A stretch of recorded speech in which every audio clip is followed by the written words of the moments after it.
Welcome, ladies and gentlemen, to another episode of the Basement Outback podcast. I am your co-host, Aurora XD, joined here, as always, with Soaring Sloth. Howdy. And today we have a very special guest on the show. He has broken not just one, but multiple world records in Super Mario 64, and has quite the following currently on Twitch. And I actually met him back in 2018 indirectly because he left comments on some of my videos, and I watched their content back when Mario Kart Wii was the craze. Hell yeah, the thing. But yeah, without further ado, welcome GreenSuigi to the podcast. Hello. We're just going to jump right into it. So I wanted to kind of start. I know your main thing right now is SM64, but just kind of giving us an idea of when you were growing up, what was the kind of stuff you were playing? What kind of games did you play prior to all of that? I mean, I've always been into retro games, probably because the first games I played as a kid were on the NES. That was my first game console. And the first game I ever played was Battletoads, which is an interesting game to start with. Good taste. Nice. That's one of my favorite games. I also played a lot of Mario growing up. I got a DSi when I was 4 years old, and I had that NES. I got that NES when I was 3 years old, and I played a shit ton of Mario. I also got hooked. I think I really got hooked into playing games at my babysitter's house. She had Chips Challenge on the computer, and I grinded that shit. I have no idea what that is. Yeah, it's like a pretty old Windows pack-in game. Oh, okay. Yeah. Yeah, I remember my grandparents had an ancient just box PC and had a bunch of preloaded stuff on there. I just find and play out of sheer boredom. Yeah, when I was really little. Had the same sort of thing. Kind of relate to that. It was the really old they ran super low FPS it almost looked like I don't know the point and click type of games that kind of thing, right? Yeah, I know what you're talking about. Yeah, I wanted to kind of branch over and talk about I know you've been online for quite some time. I know I watched your YouTube videos as early as 2018, but kind of giving us a rundown of your history online with YouTube and when you decided to start Twitch streaming and how long you've been doing it so far. Okay, so I mean I've been on YouTube for a really long time, longer than I should have been. I think I probably uploaded my first video when I was 7 or 8.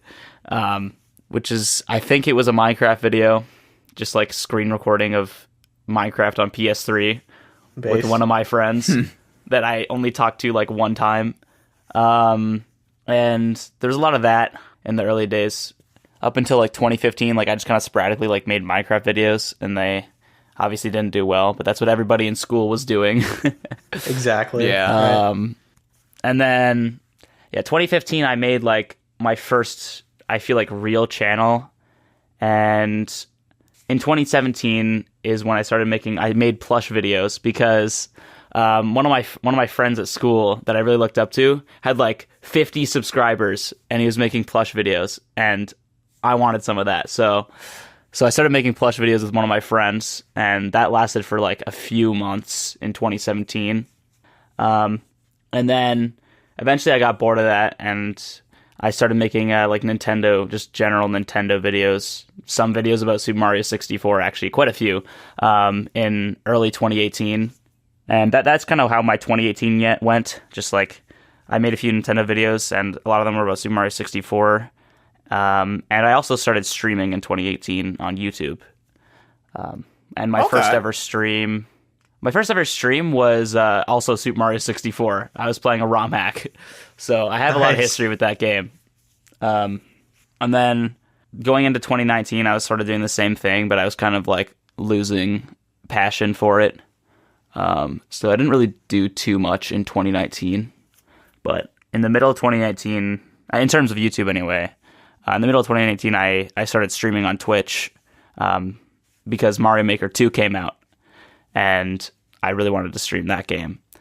So that's why I started streaming on Twitch. And I did that for a couple of months, and then I just stopped again. And then eventually in early 2020, I was introduced to speedrunning SM64 for real.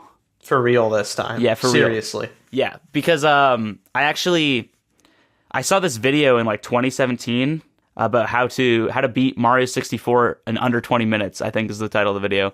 And I tried one speed run in 2017, and then I never touched it again until 2020. Nice.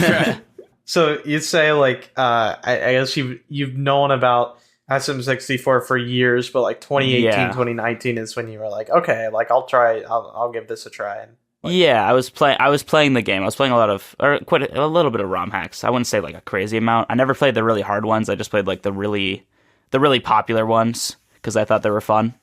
Yeah. So I do have a history from that.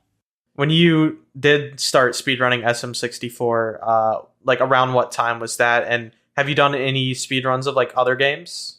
Yeah, so in early 2020, it was like March of 2020, I got reintroduced into SM64. I didn't really get into it then, but I got reintroduced to it by one of my friends I've had online for a long time that I met back in 2018, also speedrunning, or also streaming Mario 64 just casually. You might know who it is. It's Dara, or he goes by whichever beer. Oh my god! So that's him. I know he wanted to do 16-star races with me, so he taught me like the route initially in like early March, and we did that for like a couple of weeks, I guess.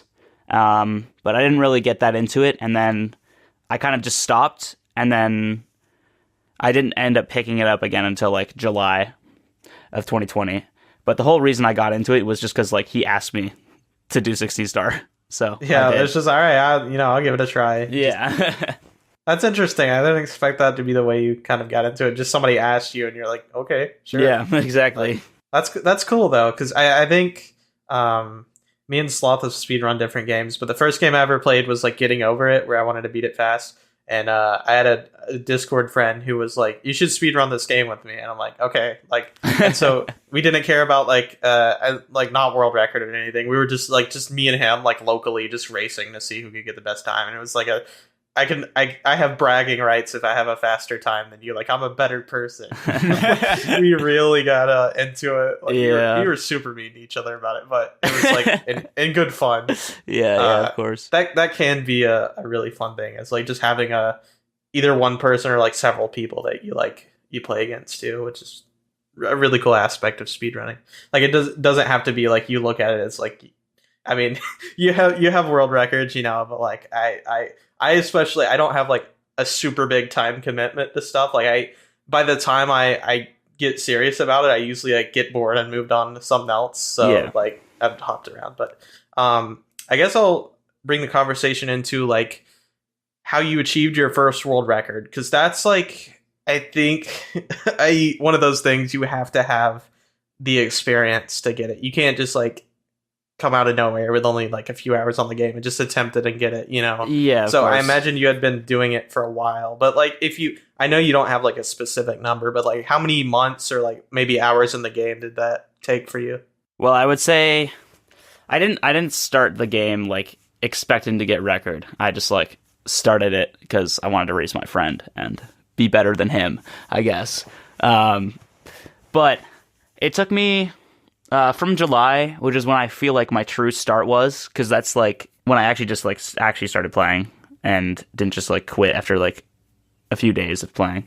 The other two times I tried, it took me I think 15 months to get my first record. I think I did play a lot. I played a lot, but like nothing crazy, like nothing like 8 hours a day. I had school, so like I was probably putting on average like 5 or 6, 4 hours a day. There's a lot of days I didn't play, but like that kind of time commitment. But I would say the reason I was able to do it so quickly was because I'm really good at just like focusing on what I need to do, and like practicing for extended periods of time. I probably put in about 75% of my speedrunning playtime into practicing, which is a lot higher than like I feel like most other top runners. Yeah. Yeah. So I feel like that's the main thing. I'm just like, I have a very structured practice. Like my practice is very structured, and like I always have like a goal in mind, sort of, or like something to motivate me to like try when I'm practicing. And I feel like that's how I was able to do it so quickly. I can get So more for into the instance, specifics, but yeah. yeah, like, so for instance, I guess you can dive into the specifics, but like you might, after doing runs for a little bit, realize like your slowest times are on like 3 specific levels and only grind those 3 for like a couple days before you try again. I mean, sometimes I'll do that, yeah. For the longest time when I ran 16 star, every single day I would practice every single part of the run in order before I started runs, no matter what. Okay. And the way I started practicing, because it just felt logical to me, was I guess we call it streaks. So you try to get a certain time or under a certain time of like the star 3 times in a row, 5 times in a row, or as many times in a row as you can, to get like maximum consistency. And it can be really freaking boring, but it's really, really hard to grind at that for like hours on end. But like that's kind of what I just did for ages. I just would just like practice every start in the game at least like 3 times in a row before I started runs every single day. And then like certain stars that were more difficult than others or like I was having trouble with, I would go like really deep into. So I mean, yeah.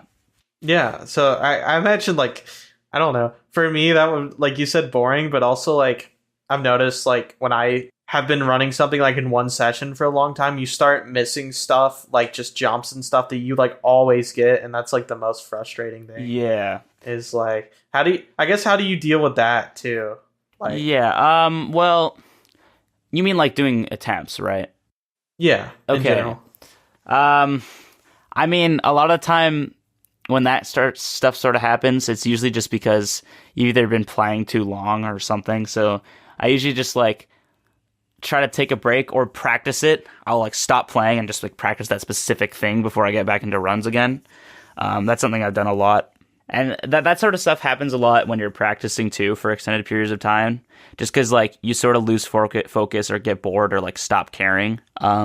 Which, I mean, at that point, usually you just have to take a break. But that's one thing that doing streaks is really useful for, I think, because the way a lot of people practice is they'll just like practice the same star and just like try to complete it like once, a couple times, with no stakes or nothing on the line, I guess, just to feel good about it and like feel confident in it. But with streaks, you're kind of forced to like really give it your all and care. Cause like if you're trying to hit something 5 times in a row and you hit it once, you're like, oh shit, I gotta start trying. Instead of just like mindlessly resetting the level over and over and over again, because it doesn't really matter. Yeah. So I think that's really helpful for like regain that kind of focus in practice. But yeah, I would say in runs it's just like taking a break or just practicing when I'm fucking up. Yeah. Have you ever taken like I imagine you have, as long as you've been running, like just like a couple days or even a whole week where like it's just a complete reset where like you'll start running it super hard right after, but it's like you just need that time away from the game to like improve, because I know for me at least, for a lot of speedrunners, it's like you get pretty consistent time like saves starting out, like you keep PBing, and then there's like a point where it flatlines and you don't see a lot of improvement for a while until you really push yourself to like, improve, I guess. Yeah, so for my pretty much entire career, on any given day, like most of the time I'm not doing runs. So I haven't taken that many breaks from the game in general. Like I've probably taken a few because of like trips, I guess. But like outside of that, I've probably taken like 1 or 2 3-week breaks. And usually when I like take a break, it's either for like one day not playing and then I'm right back into it, or it's like taking a break from runs. That's usually what a break is for me, is taking a break from doing attempts and just doing practice. And that's what I did for like ages. Like I would do streams for like a week max, and then I would just practice for like a week or more. So like I usually wouldn't be streaming. So for a while I kind of never really flatlined until like I didn't flatline until after I got a few world records, I feel like, which is kind of weird. But like whenever I would sort of feel like I'm running into a wall, I would immediately just like kind of stop playing and just practice. And of course, once you get to a certain point, I feel like I did get lucky not flatlining for so long, but like once you get to a certain point, you are going to flatline no matter what you try to do because it's just so hard. But I mean, yeah, I haven't taken that many breaks. When I take a break from runs, I'm usually still doing practice. But sometimes I will just take like a couple days off if I'm just like really out of it and just done. But I usually only need like a day or two to recover and start feeling good about the game again. Gotcha. Yeah, I mean, I don't know why I haven't been like, instead of taking like actually just not playing the game at all, why don't I just practice like specific sections? But also like the stuff I do is like, it's like getting over it's like 2 minutes to beat it, right? Like you can just run the whole game. There's no need to practice like specific stuff because even the stuff at the end is like 10 sections. But Mario 64, I think 16 star, like what's the time range on a usual run for you, like currently? Like, what do you mean? Like on a good day, like what times would you be seeing in your runs, even if it's not a PB? I mean, on a good day, I wouldn't finish runs, usually. I don't usually finish runs. I mean, if I were to like just do attempts right now, I could probably get like a low, just like a no reset or something. Yeah, I could probably get like a low 15-minute times. I've done races where like I'm sub 15 pace into throws. But like if I were to do attempts right now, I could just like not even get close to getting a 15 even, or I could get like a sub 15 time. But like generally it's around like 16 minutes, I guess, if I were to finish a lot of runs. But I don't tend to do that because I don't find it that helpful. Right, that's fair enough. Yeah. Do you know like do you have a list of like, even if they're like, I guess, obsolete now, I'm sure you've like beaten your best time after getting world record, but like what's the list of current world records you have or have had in the past? Oh, so you want like all my records that I've had? Yeah, I mean, go for it. Just list them off. Yeah, man. yeah. So the first one I got was November 10th. Actually, early November was like the craziest week for Mario 64 because 3 days before I got the 16 record, Liam got the first 137 and 120 star. And then the same day, later that day, after I got that 1455 on the 10th, Ouija got a new 70 star record. So like that was a really crazy week. But yeah, my first record was a 1455, and then a couple weeks after that, I got a 1454, which I think a week later got beaten by Ouija with a 1453. So that's not my time, but yeah. Honorable mention, it's not a world record, but I think 2 days after Ouija's record, I got a 1453.55, which was 0.1 off of his record. Oh my god, dude. So that happened. But I think like it was like a month after that, or like 4 weeks after that. It was just before the new year. I think it was December 30th. I got a 1448 and 16 star, which is the first sub 1450. And actually, still, no one else has gotten a sub 1450. But it's kind of like really overdue because I don't know. I feel like it should have happened already. It's gonna happen soon from somebody else. But yeah, I got the first sub 1450 with the 1448. And then after that, I did 70 star for a bit, came back. And that's kind of the first time I flatlined, was like I stopped playing after 1448 to run 70 star. And in March, I came back. And that was like when it actually got like really, really tough. Oh, yeah. I think it took me 5 months, which is not that crazy in the context of like a lot of like world record grinds that people have done. But for me, it was like new because I had never experienced that long without a PB. Where I'm actively playing. So yeah, 5 months from March, it took me to get I got a 1443, which is a really big cut, actually. It was a 5-second cut, which was like kind of huge for the time. And then shortly after that, actually not shortly after, 4 months after that, it was December 2nd, 2022, I got a 1448, or 1441, sorry. Which is when I started to get like really close to like a sub 1440. And that was the next goal. And then shortly after getting that, I kind of started to get really burnt out of playing. And I think it was like 2 weeks after that, I took a break for like a week, and or like a couple weeks, and I wasn't playing the game. I wasn't practicing. And then I kind of got back into it like early 2023. And then I also I wasn't feeling it. So I actually took I think it was almost a month off with like just like my console completely unplugged. I didn't even touch it for a whole month, or almost a whole month until February, and that's when I started doing 1-star. Like I did a new category, so I started doing 1-star. It took me it took me 2 days to get record of doing attempts. I was practicing for like a week beforehand, but like of doing attempts. So I got a 704 in February of 2023, which I think was a 3-second cut. And then I got a 703 almost a month later on the 15th of March, I'm pretty sure. And it was a 703. And then I got a sub 7 658 the next day. And then this is a really long list.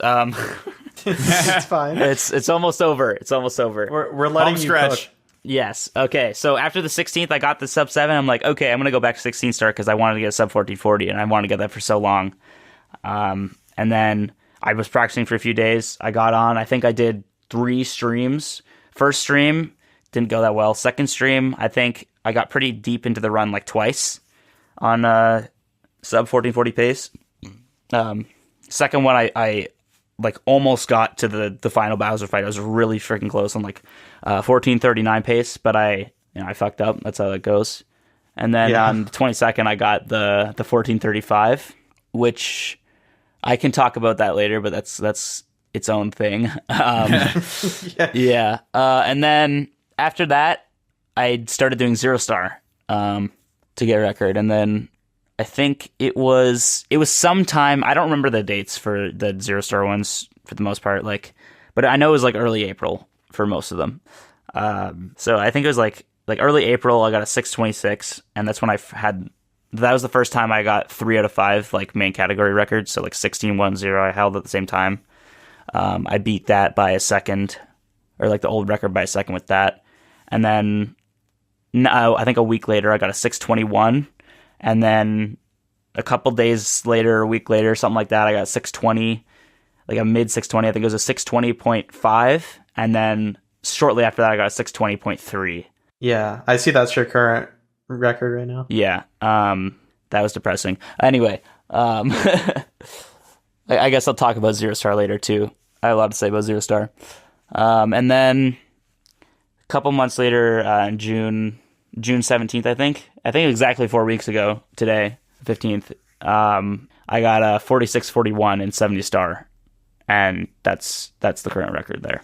So that's the list. So like just so viewers know, like looking at at least the speedrun.com page, Suigi currently holds a record in 70-star, 16-star, 1-star, and 0-star. Meaning, and correct me if I'm wrong, but has anyone ever held all 5 categories, like a world record in all 5? No, that's never happened. In 2011, this is when the game was a lot smaller. Or I don't know if it was 2011 or 2010, something like that. It's one of those years. There's a player, Shigeru, who's a Japanese runner, and this is kind of the time where like it was only Japanese players playing the game. Yeah, like that was it. He had 4 out of 5 as well. Instead of being 70 and the lower ones, it was 120, 70, 16, and 1-star is what he had. So this like the 4 out of 5 hadn't happened for like 12 years. And I don't think his 4 to 5 lasted that long. It lasted like a week or something.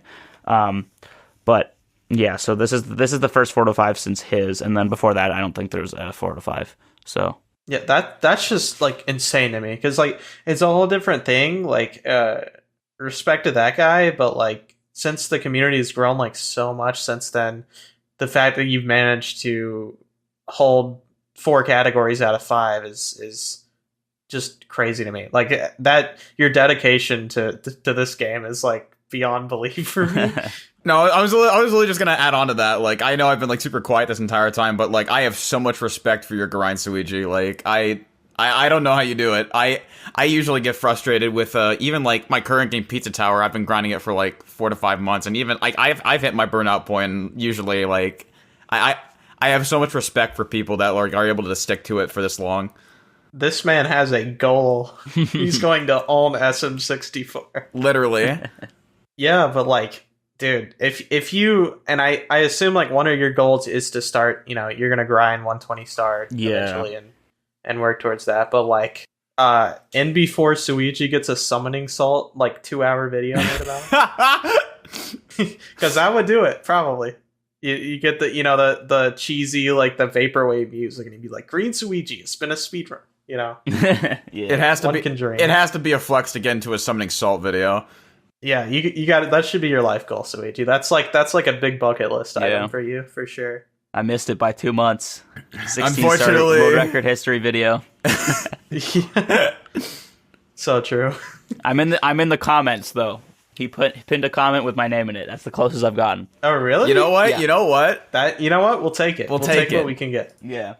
We win these. Okay, I wanted to kind of talk about what you're doing now in the future. We've talked a lot about the past, but like, what are your current and future plans for? I guess not just speedrunning, but like what you plan to stream in the future. I assume some speedrunning in there, but do you have any specific goals you'd like to hit? I know we mentioned like 120 star, but I'll let you have the floor here. Well, I mean, outside of speedrunning, I'm not too sure right now. I do eventually want to branch out of speedrunning and like do more like different stuff with streaming. For now, I'm pretty set into the speedrunning scene. I guess I still have a lot I want to do. In terms of speedrunning plans, like right now, I'm kind of in a weird in between spot because I want to run 120 star, but I also want to run 70 star. And there's a Japanese runner, Parsi. He just got on pace to beat my record by like 10 fucking seconds. So I kind of have a fire under my ass because I do want to get like a 46 2x or 3x, and like since that's happening, maybe I should just do that now. I don't know, but I also want to do 120 star because I want to get good at that. So I'm not really sure right now. In terms of like, I guess we can talk about this later actually. But yeah, so my current plans is just either 46 2x and 70 star, or just like learn 120 star and get good at that. I know as a like, especially if you have multiple world records in like any game, there's always going to be, especially the top players, they're so badly want to take that. Like, I'm sure there's a lot of like you're friends with all these people or most of these people in the community, but like they will take your record. Like that's their job. Like, I'm ready. They run the game fast. They beat your time. It's gonna be weird actually. I haven't lost a record since Ouija beat my 1454. So, which was like over a year ago. Yeah, right? 2021, December 2021. Oh yeah. But I mean, I'm ready for it. It's gonna happen. I'm not like, oh no, or like scared or something. Like I want to have world record, but it's not like I care that much that I have it, that like I'm like super worried or just like stressed about it. But like, yeah, it's probably gonna happen with my 70 record. It's definitely gonna happen with my 70 record. Yeah. Well, I guess you can, if you wanted to, get into more specifics of the categories. But one question I didn't even write down that I just thought of now is like, I guess more general, like about the hardware you use. I know you have like an actual N64, but like the controller you use or any of that specific stuff. If you want to give any shout outs to like good stuff to use for speedrunners, here's your chance. Yeah. So, I mean, I use, of course, an N64. In terms of my setup, like I use a monitor. I don't use like an old, like a CRT television. I use a monitor with a RetroTink upscaler. And then in terms of controllers, I use like the original controller, and also it's called a HoriPad Mini. And I have a little box that plugs into my console, and it's got a switch on it, and then it has two plugs, one for the original controller, one for the Hori, so I can switch between them easily. There's a reason for that. I'll explain in a sec. But I use the original controller. I have a steel stick. So I have the N64 controller's stick is usually made of like 3 plastic pieces. There's like a stick, and there's a bowl that the stick glides around at the bottom. And then there's these like gear things that are also all made of plastic, and that kind of wears down pretty quickly. Most people will lubricate them, and they'll last like anywhere from like 3 to 6 months, sometimes less, sometimes more. Depends on how okay you are with using like pretty worn down stuff. But I use a steel stick, which has the stick made of steel, and then the bottom piece of the stick is like this like Delrin smoothed out like piece that contacts the bowl, which is also made of steel. So I have like a steel stick assembly for that. And then I use a Hori mini pad. It's like a smaller third-party controller with a stick that's kind of like the GameCube stick. And the reason why we use that is to avoid wearing out the original controller stick, because even with a steel stick, if you like are really rough with it, it does wear down. So we use the Hori Pad Mini for Bowser throws, or like the Bowser boss fights, because for those you have to spin the stick really fast, and that wears it out very quickly on the original controller. And it's also harder to do in the original controller, so we use a Hori Mini Pad for that, and then that's the whole setup. Nice. Yeah, I figured, like, I don't know. I guess the main reason for that, right, is like if you use the original N64 controller, which I suppose there's nothing wrong with that, but does it just like wear down a lot faster than what you use? Well, yeah. I used to use it for like when I started playing on like console. I actually started playing on Hori, like the Hori Pad Mini for, I'll just call it the Hori. The Hori for like doing, like playing the game and also doing the Bowser fights. But eventually I switched to the original controller because it's a bit better. And I did use like the original controller and like replace it every few months for like a year or so. And it's fine. It's great. It's a great controller. It just wears out quickly. Like, yeah. Yeah. Cool. Yeah. I like, the thing is, like, I've been meaning to, because I have like a Wii and a PlayStation 1 and a GameCube that I've tried so hard to keep like near me so I can like have access to stuff like that if I ever want to speedrun something, and like lost the box like a few weeks ago and just like randomly found it yesterday, and I've been playing stuff on GameCube. But like I'd really like to get into that kind of playing like natively on the actual, like no emulator. Emulating's fine if you just want to practice, but like for actual runs, you know, a lot of games are like you got to use it with. And I know SM64 has like different categories for like if you want to use emulator, but yeah, I think it's best to do like natively on the the N64. That's what all the good players play on is N64. Like all the best players are on N64. Yeah, only the bad players play on emulator. Well, there are actually pretty good players. Yeah, like I don't think playing on emulator makes you a bad player. It's just the fact that, like, you know, not everybody. That was a joke, by the way. Yeah, I get don't you. hurt me, speedrunners, please. Yeah, I mean, in terms of that, it's like I don't think anyone who plays an emulator or like Virtual Console, which is like the Wii built-in or not built-in, like official emulator for SM64. I don't think any of them are like world record capable for console, but like they are really good runners on those platforms. It's just like the thing is most people, when they get really good, it's like, okay, I've dedicated so much time into this, I will switch to console because that's where the competition is. And it's just most players start on emulator or Virtual Console. Most players start on emulator. Virtual Console is not that popular, but including myself and a lot of other players. But eventually they just switch to console when they get really, really good. Yeah, fair enough. There's a retro game store that opened up near me, like maybe last year, and I was watching your stream maybe January or February earlier this year, and I was reminded of it, and I'm like, I bet I could get like N64 and a copy of SM64 for fairly inexpensive. And the N64 was like $150. I don't know how good that is. No, it was like obviously what color? Red. Like the clear red? Yeah, clear red. Was it the clear with the black or the white bottom or the red bottom? I if you was kind of only looking at the top of it, okay. So I want to know. It depends, but that could be okay. Yeah. And I forgot how much SM64 was, but I'm like, you know, like, as competitive the game is, if you just kind of don't care and just do your own thing, I would probably try running it. Like, I'd probably make the investment. And I want to know how frustrating it is for you to do your runs, because I don't know, man. It does seem like a really fun game. Like, it's not super long, right? It's like, you know, I mean, under 15 minutes, but if I ran it, I'd probably be lucky to get under half an hour. But I'm not one to play, like, you know, the really long, especially like the Dark Souls games. I know some of those, like, depending on which category you run, can be. I can never do one of those really long speedruns that are like 3+ hours. Like, that's too much, I think. Yeah.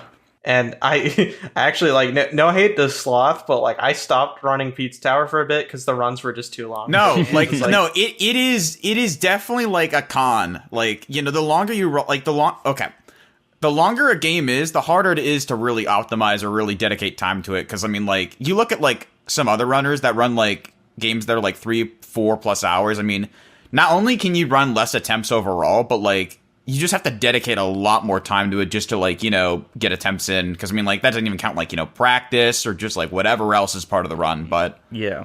when I ran Super Paper Mario like back in, I would say like September, October of 2021, like there were some days where like, you know, like I could only fit like one real attempt in because, you know, I was working part-time, and like, again, the run is literally at its fastest, like just below 4 hours. Like you really have to like be careful with your time management. Cause I mean, like, not everybody like has like, you know, 8 hours to spend like just grinding a game like, you know, one day. Like it's something you have to plan ahead for. And most people, if they run a category that long, usually do it like on like a big break for like school or something. So Yeah, exactly. yeah. Yeah, I mean, There's definitely like those games like Paper Mario you see, or any game where generally like over an hour or 2 hours, you'll have like, even on a really good run, there'll be like a 3-minute time loss, and like next split they just make up like almost all the time. Like, oh yeah. you'll see those big fluctuations like on and off, and I think that's crazy that you can just like still have a savable run, you know, with that much of a time loss. But it's just because the game's so long, there's like still a lot of room to improvement. Even like, you know, like halfway through the run you could still save it. Yeah. How long was Pizza Tower, or like the category you run, I guess? Currently record is right now, I think, just around like a it's like a 106, like 2x or 3x, I believe. Okay. Oh, Vlak got a new record. Last time I checked, it was a 107. Yeah, Vlak's been killing it. It's actually insane. I stopped gunning for like a high level time at this point, and to be fair, I technically still do have one, but you know, my time compared to Vlak's right now is like, I think like a 5-minute gap. So I'm like, I'm good. I'm not gonna put myself through that kind of heartache. You're still 14th, and you were like 5th at some point. I was at 3rd at one point, which is really crazy good to think about. Oh, you were? Yeah. Jeez. Way to go, Salah. I'm proud of that. Good shit. Yeah. We love to see. Yeah, that's. I mean, it's over an hour. Big time commitment. I think. I mean, at least in like my usual schedule, especially when I'm in school, and just like what I don't even know if I would want to, even if I had the time, I don't even know if I'd want to run a category that's like more than 3 hours. Yeah. Like, just my usual schedule, I just like, I don't even think I could. And even if I could, it'd be like an attempt a day, because it's just like it's just too long to fit in.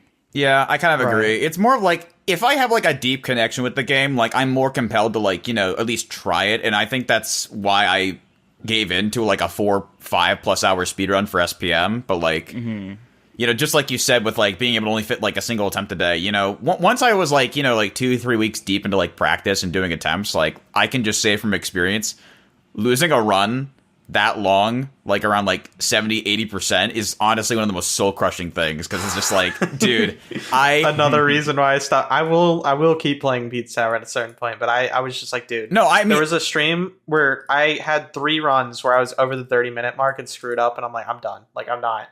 No, I can't. I wasn't even like a third of the way through. It's like, I completely understand you, because it's like, dude, there's like a certain point where you're just like, dude, I can't be doing this. Like, this makes me feel awful sometimes. But I mean, that's also just a speedrunner thing. Like, yeah. Either you bounce back from it, or you just like, you know, just do something else for a while, you know? Yeah. Was there anything that you wanted to just talk about that we haven't brought up yet, Suigi, or just like, I was gonna say we could take the conversation in whatever direction you want. Yeah. I mean, you were mentioning speedrunning Super Paper Mario.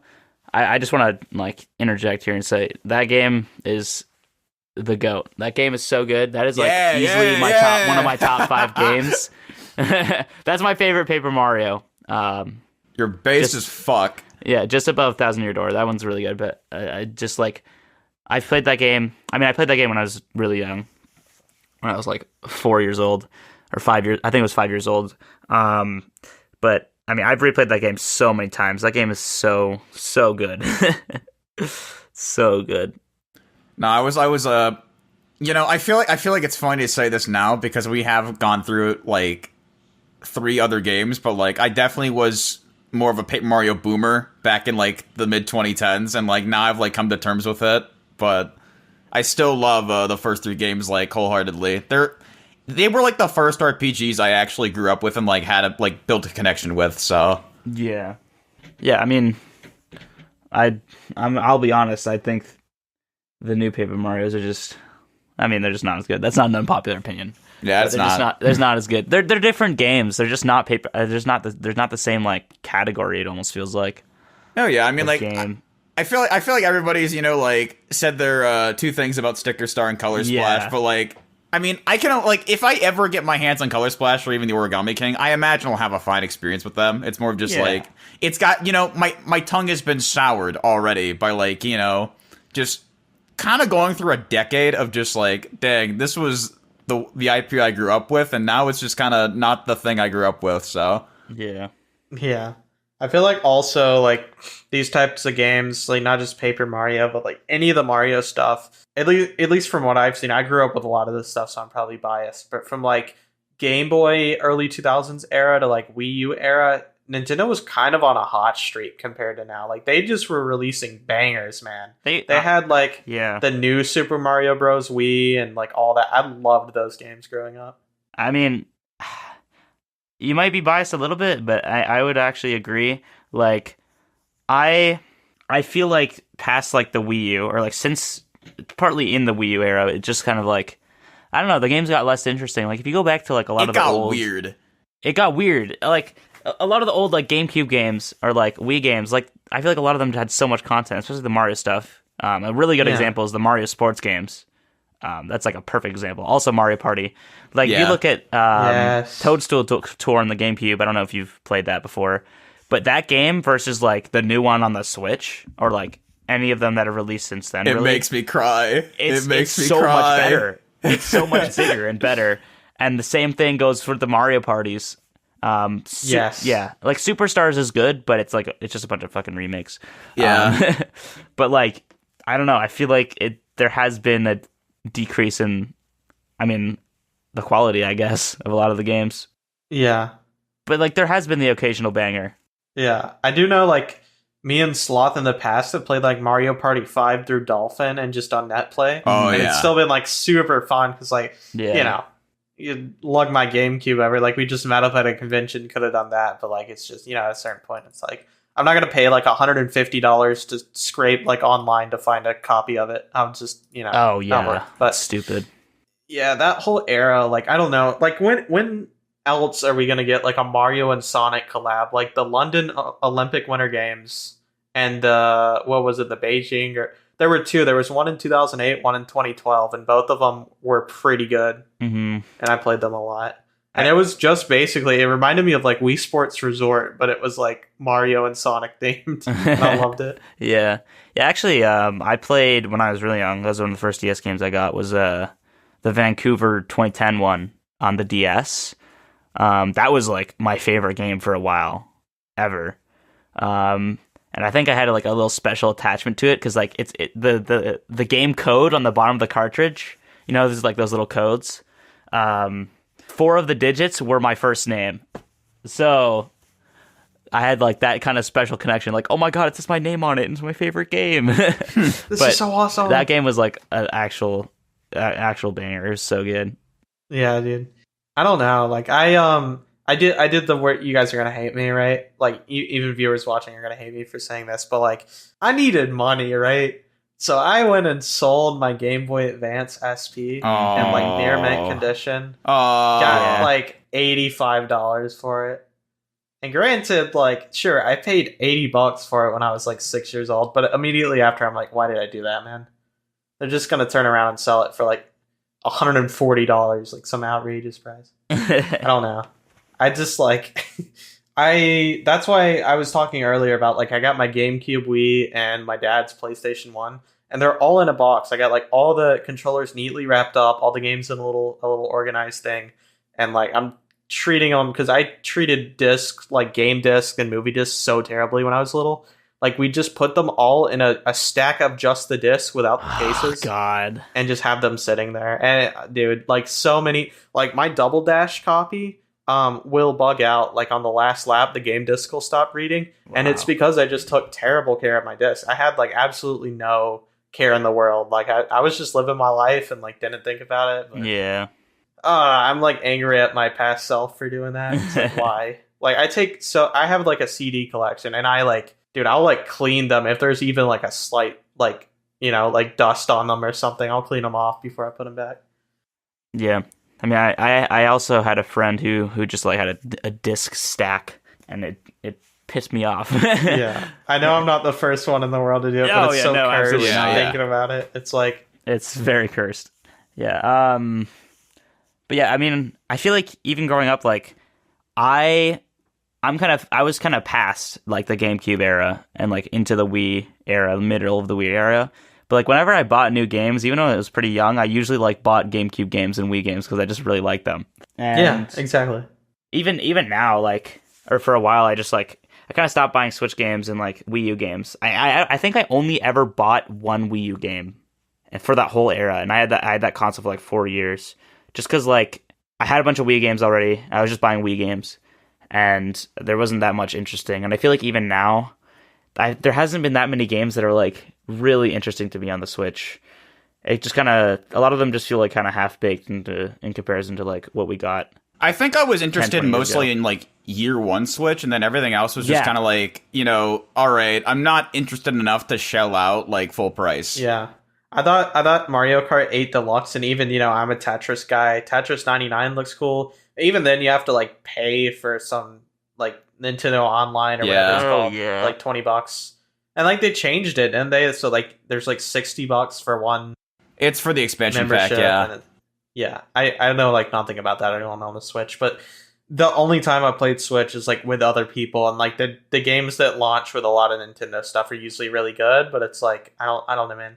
I need like a real reason to get a Switch, because I'm not just gonna get it for Tetris 99 and Mario Kart 8 Deluxe. That's not a good enough reason. Even like and like the new Smash was like pretty good. I don't play a lot of fighting games, so I don't really have an opinion on it. But I just like I'm kind of scared of Smash players, man. Like they try hard too much, and I'm gonna get smacked around and feel bad. It's okay, I don't blame you. Yeah, I mean, 2017 is like when they blew all they had. Yeah. They blew their load, I guess. Mario Odyssey was really good. And so was Breath of the Wild. And then I feel like 2018, 2019, like I remember Smash Bros came out and Mario Maker came out, and that's it. Yeah. Like I feel like there wasn't even that. I feel like even Mario Maker was like not even that. It was pretty good actually, and Smash Bros was really good. But like since then, I feel like not that many interesting things has come out other than Tears of the Kingdom. At least in my eyes, like I haven't been interested in anything. Whereas like in the Wii and GameCube era, there's just so much coming out.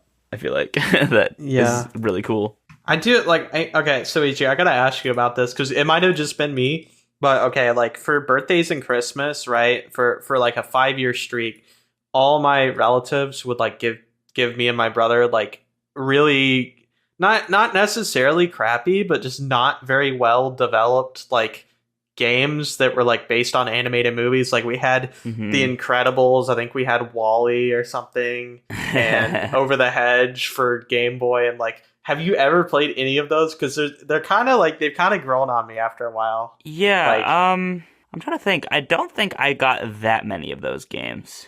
Surely you must have grown an attachment to one.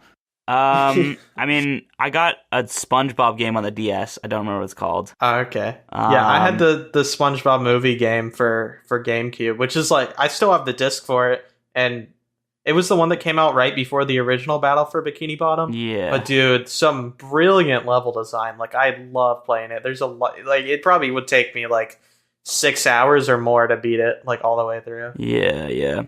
I can't even think of any licensed game. I've definitely had some. I had Cars, but we ended up selling. Right. A lot of them I ended up selling, or like my mom ended up selling because like it was just like I don't play them. What did you have Cars on? Like what? The Wii. What? Okay, I had it for Game Boy Advance, and it was like scuffed because it was like one of those top-down racer games, like at a really weird angle. Yeah. And but I loved it. I like beat the game like the day I got it because I had nothing better to do. Yeah, I feel like that's completely different experiences though. Oh wait, no, I did have Cars on the Wii because they had the there was one specific song that always played on like it was like just a copyrighted song. But it got stuck in me and my brother's head and we'd always sing it like all the time. If I think of it, I'll tell you. But it's like that's the one thing that reminded me of Cars. It's like not even the gameplay. Like it was an okay game, but there was like one specific song that was like super catchy that we kept singing.